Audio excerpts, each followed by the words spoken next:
Hello everyone, कसे आहेत तुम्ही सगळे? तर आज खूप दिवसानंतर मी, आई आणि बाबा गेलो होतो बाहेर खाण्यासाठी. आमच्या वाड्यामध्ये न्यूली असं ओपन झालं आहे गन अँड रोजेस कॅफे. तिकडेच आम्ही गेलो होतो. तर इकडे मी आणि बाबा मस्त अशी ऑर्डर देत होतो खाण्यासाठी.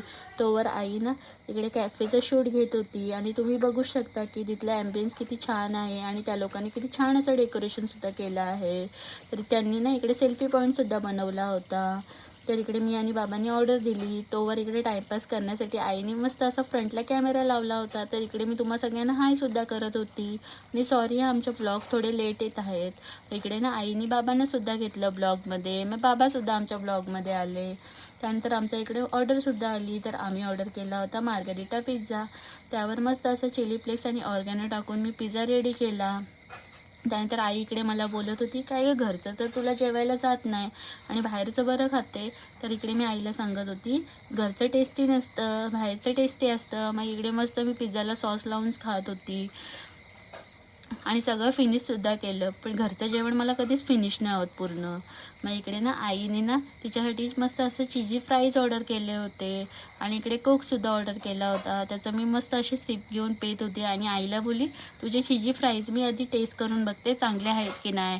मग इकडे मी मस्त तेही टेस्ट करत होती. छान होते. आईला बोलली, "तू खाऊ शकतेस." मग इकडे आई खाण्याच्या आधी मीच सगळं खात होती. पण इकडे ना कोक संपला होता. तर बाबा मला बोलले, "कोक संपला आहे." तर मी बोलली, "बाबा इकडे द्या ग्लास, मी चेक करून बघते की कोक संपला आहे की नाही." मग सगळा कोक पिऊन झाल्यानंतर बाबांना बोलली, "आता हा कोक संपला हां." त्यानंतर ना इकडे ना खाण्याच्या नादामध्ये माझ्या हाताला सॉस लागला होता हेही मला माहीत नाही. मग बाबांनी मस्त असा क्लीन करून घेतला. मग इकडे ना आईने तिच्यासाठी बर्गर ऑर्डर केला होता आणि बाबांनी चायनीज. तर आईचा बर्गरसुद्धा मीच घेतला. बोलली मीच खाणार इकडे आणि त्या कॅफेची टेस्ट खूप छान होती. तुम्ही नक्की व्हिजिट करा.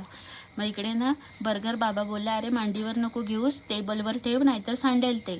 मग इकडे ना आईनीच टेबलावर ठेवलं आणि मग आम्ही सगळं पिझ्झा, बर्गर सगळं टेस्ट केलं. खूप छान आहे.